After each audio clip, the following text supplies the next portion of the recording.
welcome to my channel. I'm Swoop Sammy, and today I am reading some Am I the Devil posts. Am I the devil for not inviting my sister to our mom's birthday dinner and causing the dinner to be canceled? I, 35 male, haven't spoken to my sister, 28-year-old, in 5 years. The falling out started when I got married. My wife asked her to be a bridesmaid and she turned her down. My wife took that very personally and ultimately decided to disinvite her from the wedding entirely.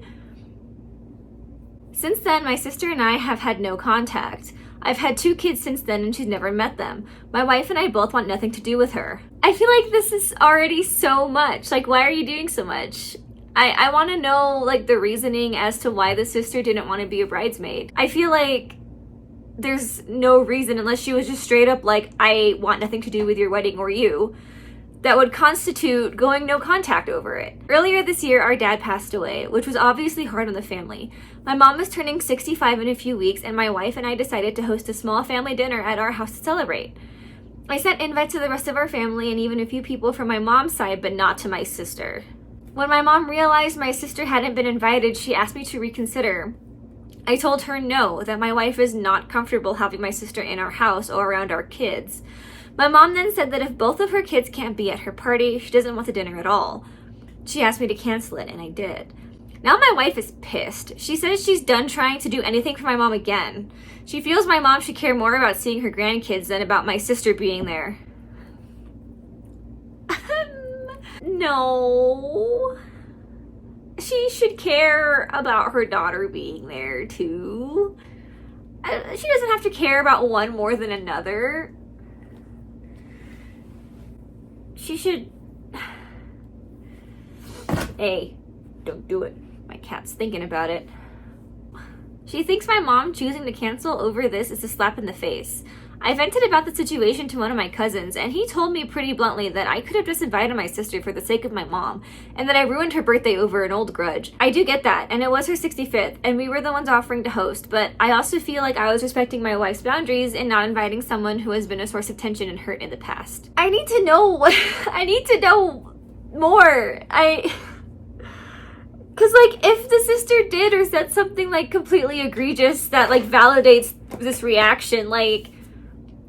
But I don't know, I feel like because a reason wasn't given, maybe there isn't actually, like, a good reason behind cutting off the sister at all. Like, I don't know, like, she just didn't want rejection? That's what it sounds like. I feel like there is a time where you do need to put aside differences like this for the sake of family, you know? Like, the mom wants everybody together. I feel like she's entitled to have the whole family together, especially after the dad passing away. I don't know, I wish there was more information. Maybe there is more information. Let me look. Oh, there's this one. She said it was about money, but my parents would have paid for everything. I also saw a text on my mom's phone from my sister where she said she wasn't going to sign up to be a scapegoat for my wife to blame everything that went wrong with the wedding on her, which made my wife mad. Okay. So it sounds like sister might have just been protecting her peace in denying this bridesmaid role. Given this comment, at least. I also love this added detail of his wife is like 5 problems in a trench coat. Very interesting. I like it when people like leave out details to make themselves look better and they still kind of look bad. Like we could tell, like, hey, it's weird that you didn't include this. Am I the devil for being concerned about my infant son's crying? My 13-month-old son was sick for like a week and had been really fussy. He was crying and shrieking a lot when he was not distracted, eating, or drinking. He was up crying at night and breastfeeding with my wife almost every hour when he usually sleeps at least 3 at a time. It was pretty bad, and I guess it also happened all day long according to my wife and driving my wife insane after a week. She cried a couple times, saying that she couldn't handle it anymore and needed a break. When she went downstairs to cool off, she was just loudly complaining about how she is tired, she's overwhelmed, she's exhausted, she can't deal with all the screaming and breastfeeding, and let out an arrgh of anger. My son was still crying while I tried to distract him in our spare room, and then my wife came in and said she was going to put him to bed because he seemed tired. My wife took my son into his bedroom and all hell broke loose. He was literally screaming, crying, coughing, screaming some more.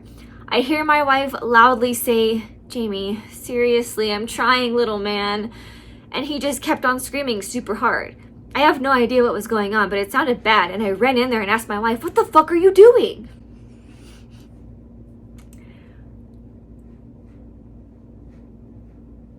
I was just worried about my son.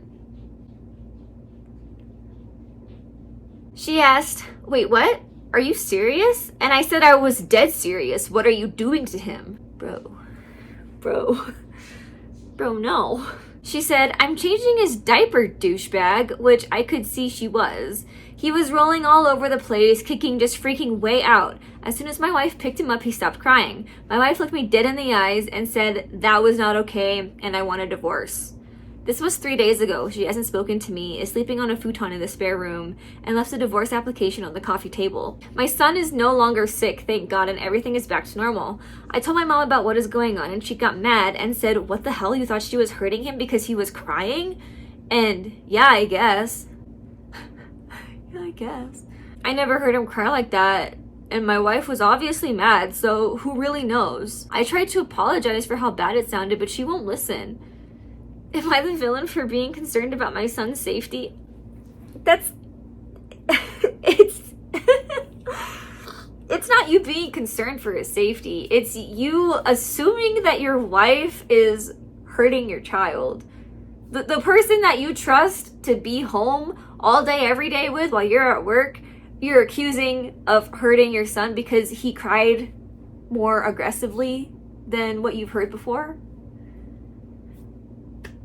Honestly, good for her. That was not okay. And this probably isn't the first incident. And I don't mean like, oh, he has accused her before of hurting the child. I mean just like in general. Like I feel like things have been piling up. Like this guy just probably isn't supportive at all. And that was the last straw. This is a really good comment. In his own words, this woman is responsible for their child all day and all night. When she expresses her frustration and exhaustion, he leaps not to help, but assume and accuse her of something terrible. Now has the gall to be surprised she can no longer stand to be around him. Turd behavior like this is part of why a lot of struggling moms don't feel able to seek help. A lot of people are bringing up how OP says like, oh, well, just distract him and he's not going to cry that much. But like, he's not actually doing anything to actually help. Like, he's just sitting there like, oh, cute baby. Well, the wife still has to like go and change the diaper, feed the baby. Like, bro sucks. I'm glad she's getting out of that. Am I the devil for telling my daughter to get over herself? My husband said to post this here because he likes to read the sub and thinks people here give good opinions. I'm 50, my daughter is 26. She is getting a PhD and is the first in our family to go to college, let alone grad school. We were talking on FaceTime and she mentioned she was meeting with an advisor to talk about submitting an application for a grant to go to Germany for 2 weeks in the summer. I said it sounded awesome, especially since I'm half German, making her part German as well, and that I've always wanted to see Germany, so maybe I could come out with her and make it a girls' trip. She said that it's not a vacation. If I go, I'm going to be teaching and researching and networking the entire time I'm there. I said she can do that during the weekdays and we can go out to dinner on the evenings and then go sightseeing on the weekends. She said it's already a very cramped amount of time. 2 weeks in Europe, cramped? I mean, there's a lot of things to do in Europe already. Like when you're not even on like a business research-oriented trip, like... And then she wants to spend her free time networking with other academics there and making connections at the university. I said I'm happy to also meet the academics, and she said it wouldn't work like that, and she'd look childish bringing a parent to all of the events with her. Yeah. Like imagine your parent coming to like your work event. Like you're at a work conference, like a really big one, and like your dad's there. Or your mom, and she's like, "Hi everybody, let's go get our nails done." At this point, I was feeling completely tossed aside, like I'm not good enough to be around her academic life and academic friends. Like she would be so embarrassed to have me around. Yeah, of course she'd be embarrassed to have her parent lingering around this adult research trip. So I said, you need to get over yourself and quick, because all of these academics aren't going to be the only people you meet, and not everyone loves you unconditionally to put up with such annoying and elitist talk. Jesus. She said, okay, and hung up. I mean, that is the appropriate response. My husband was upset with me because she's being short with us, but I know he's also annoyed at her constantly going to all these research trips and conventions. A Hawaii trip, a Seattle trip, a DC trip. And whenever we said we want to come with her, and we're not even expecting to be paid for it, we'd pay for it ourselves, she says she won't have time, completely blowing us off. Because she won't have time. This person just doesn't understand. So since my husband apparently now thinks I'm a villain and my daughter clearly does, I figured I'd ask here. Yeah, it's understandable to want to spend time with your kid, but PhD program, it's a lot of work. So much work. So much networking is like necessary, and I don't even know. Okay, I don't have a PhD. I stopped after bachelor's degree because I was like, you know what? I don't like school. I really don't want to keep doing this. So I stopped, okay? So I'm not going to sit here and like try to talk about how demanding a PhD program is. I just know that it's way more demanding than anything that I've probably ever done in my life. So, and probably ever will do. Let's be honest. I know, like, it's a complete lifestyle, pretty much, getting your PhD because of how invested all of your time is into your thesis or your research or whatever. I think it's just so interesting that this is such, like, a prestigious thing, and OP is getting mad at her daughter for it. And then the part where she tells her daughter, you need to get over yourself and quick because of all this annoying and elitist talk, like, I don't know, that just makes me think that she has some insecurity in some way. And it sucks that, like, her daughter is the source of that insecurity, because, like, you know, that's your mom. I don't know, like, OP needs to get over herself and just support her daughter while she's going through this. It's not about you anymore at this point. I want to share this comment. OP is totally jealous of her daughter. And this isn't a freaking vacation, it's a work trip. I have a PhD too. That's how I know her daughter won't have a lot of free time. She'll be expected to get a lot of work done in the evenings and on the weekends. OP would make it impossible for her daughter to get anything done, and she'd totally make her daughter look bad by insisting on going along to all those events. She won't be able to understand what the academics are talking about, and she'll get upset and bored. She reminds me of my father, who insisted that he knew more about academia than I did, even though I'd been teaching for years and he's never taught a single class. Yeah, like that sucks. Am I the devil for bringing up my grievances after my girlfriend airs hers? He's 38, she's 39. She believes that much like proposing at someone else's wedding, it is neither the time or the place to do so. She believes that all I should do is listen and at the end essentially equivocate. Equivocate? Okay. Did I say that right? Equivocate. Well, I said it right, but I don't think this guy knows what this word means. Use ambiguous language so as to conceal the truth or avoid committing oneself. What did he say? All I should do is listen and at the end essentially equivocate into, I'm sorry, I'll do better. Yeah, I don't think they used that word correctly. Anyway, I should wait for my time to air out my grievances. When or how long after she airs hers is an undeterminate amount of time, but it can't be after she starts/says hers.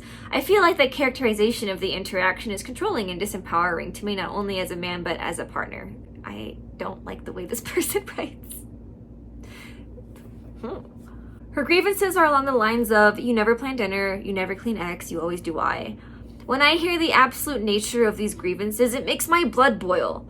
It makes me feel like anything I do or have done in our relationship is meaningless and or unappreciated. I will admit, I don't plan out meals, but I do help in the preparation and cleaning up afterwards, and I could help out more, like cleaning the bathroom or the litter box. It's not so much what she says that sparks me into airing my grievances, it's how she says it. I feel like the message of, you never plan our dinners, could easily be said as, hey, can you take over planning dinner for tonight? Or, can you help me clean around the house, particularly the bathroom? It just feels more respectful to me as a partner. She does not word her problems as such and leads me to getting defensive. So in response, I air out my grievances. This particular one was me upset that she lets our daughter, 9 years old, get away with murder. No accountability for the messes she makes/leaves when she goes to her father's 50-50 custody, and more or less caves into her incessant nagging because, as she, the daughter, openly admitted to her, my girlfriend, sometimes no's turn into yeses after a while. I like her daughter. Reminds me of me, strangely, sometimes. But when I'm offered the absolutes like the above, I feel attacked. And in response, I tell her how I'm feeling about things. Honestly, I wouldn't quit back with what's bugging me if my girlfriend worded her grievances slightly differently. She feels like she's already sugarcoating it enough and I should deal with it, but without responding to my own grievances. Just that, I'm sorry, I'll do better. I can go more into the nature of these arguments if desired. Lord, I am very smart. Alright, first of all, this This gives me the I am very smart vibes, the way the way it's written, and you know, trying to use the word equivocate, and I really don't think that's how that is supposed to be worded in a sentence. This guy is 40, pretty much. He's 38.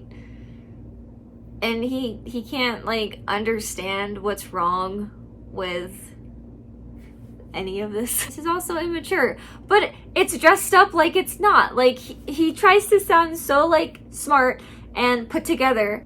It's just I don't know, like it's pretty clear to me that he's the problem. He's comparing himself to a 9-year-old. Did I read that part right? Like, oh, I get really upset because she lets her 9-year-old daughter not do things. Like, why is she talking to me, having me do all these chores? But her 9-year-old daughter gets to do whatever she wants. Like, you're equating yourself to a kid right now, and you're her partner. So you should be, you know, navigating life as a team. I don't think she necessarily wants you to just say, oh, I'm sorry, I'll do better. The point is that she doesn't want to have to ask you every time. Like, you're like, oh, why can't she just say, hey, can you make dinner tonight? You want her to do that every time? You as an adult to just do it. Incorporate it into your everyday tasks and help her out without her having to say it every time. Like, just doing it. I don't know. This is so frustrating. This guy's so frustrating. I'm glad someone mentioned it too. My partner is holding a child to a different standard than me is a wild complaint to have. Oh, and the admitting to using whataboutism whenever he's held accountable is also wild. Coming online and openly saying he does that whenever she tries to hold him accountable so he can deflect and spin it back on her is insane to me. Like, why would you flex that? Why would you complain that you can't do it? There are certain conversations where, like, somebody airs out some grievances and then the other person can respond back by airing out theirs, but, like, I feel like in this instance, I do agree with the girlfriend where she's like, there is a time and a place. Like, right now, I am telling you my grievances, and instead of just trying to blame me for something instead, so we're even or whatever, like, I just want you to hear me out, listen, and then come at me another time with your grievances if you need to, but not in response to when I'm like, hey, I need you to do this, hey, I need you to do that. Oh, okay, well, that is all I have for today. Thank you for watching. If you like this content or if you like me, go ahead and subscribe, and I will see you next time. Okay, bye!